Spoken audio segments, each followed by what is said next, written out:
cut myself off there. You know, they have calendars for specialised interests, like cats or Taylor Swift or tractors. We could have one for Allotment's pest of the month.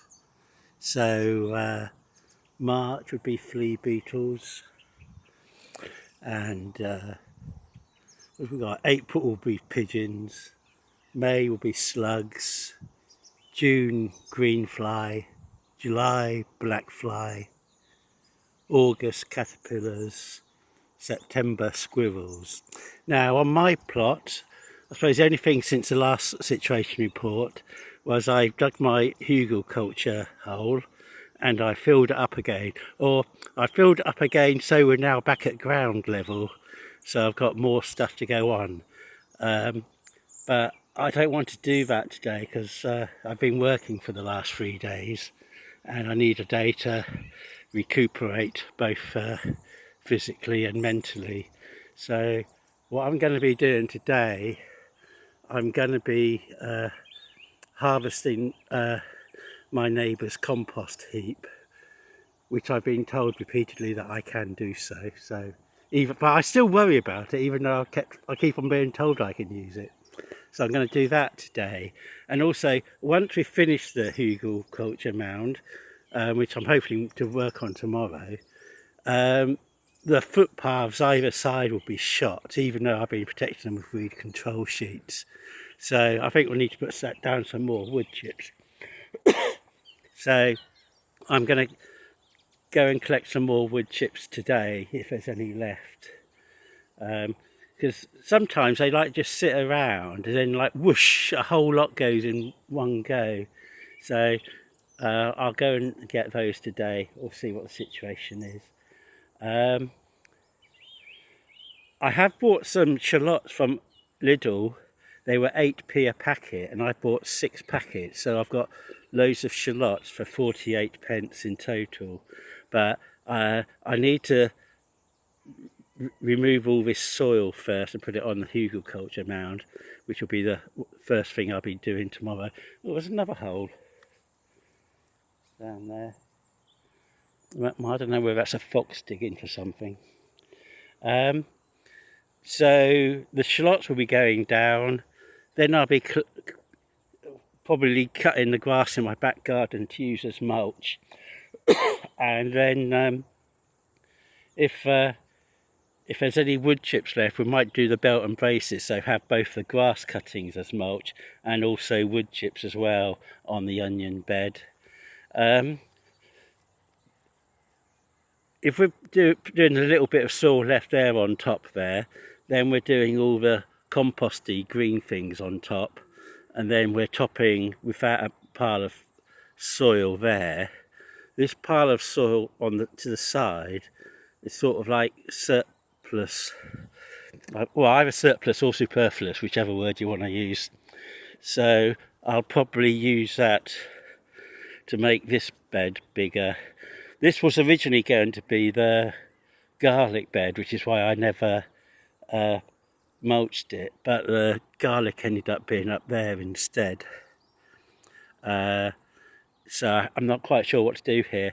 I have discovered at home a packet of rye and vetch winter cover seeds to plant out. I've got loads of cover crops at home. I've got 2 lots of crimson clover.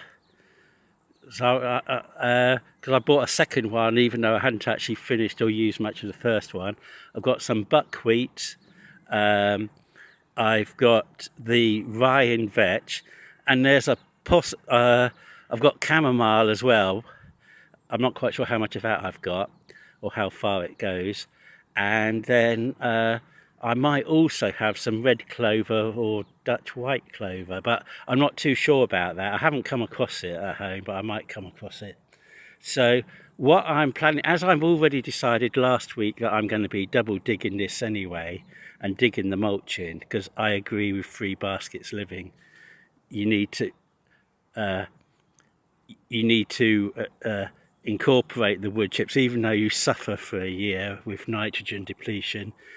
You need it to improve the soil quickly, or else it's just going to take ages.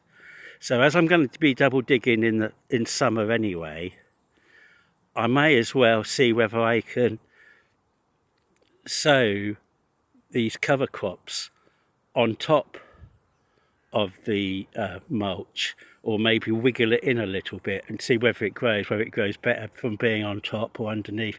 Because I know in this climate in Britain, well, we don't actually have a climate. This is what my geography teacher used to say at school, that we don't have a climate. What we have is a succession of weather.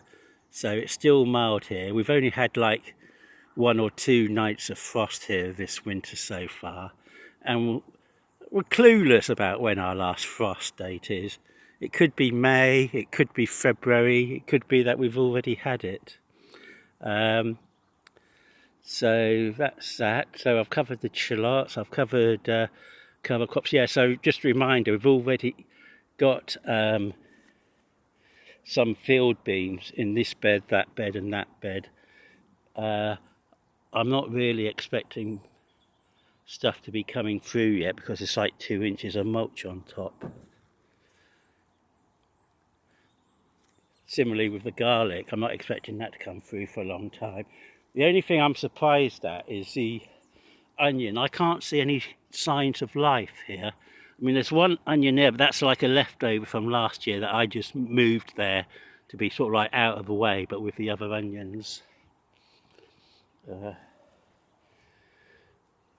I saw a report from Charles Dowding, which confused me a little bit, because he said he doesn't do his onion sets until the spring equinox, or the vernal equinox, as people who are familiar with the Easter calendar might call it. So we've got 2 crows and a magpie in the tree there. Another magpie over there, keeping watch. He doesn't do his onion sets until the spring equinox because it cuts down the risk of bolting. Now mine went in early December or whatever, or late November, one or the other, because I thought I was being organised and up to date for once. And also, you know, I'm a little bit confused now because mine did actually say winter hardy and they're Japanese. So, so why, if they're not supposed to be planted out until later, why are the seed companies already sending them out to people? And they say winter hardy, so I thought these Japanese onion sets should go in. So we'll see whether they either actually start growing and B, bolt. So I think that's about the end of the report for today. Oh yeah, there is one other thing. I've got a slug initiative starting next week. So so the first reports will be on the 31st of December and the 1st of January, and we'll do that monthly. And then the second thing is that I've bought some onion seeds to participate in the Great Onion growing challenge. I wasn't going to do it because, you know, I don't have grow lights and whatever, and like I'm a few weeks behind other people. But I was thinking that if I get my Hugelkultur mound done this week, then that might provide some interest because it should be generating a little bit of heat there. So we'll see what effect that might have on the onions. Okay, so see you later.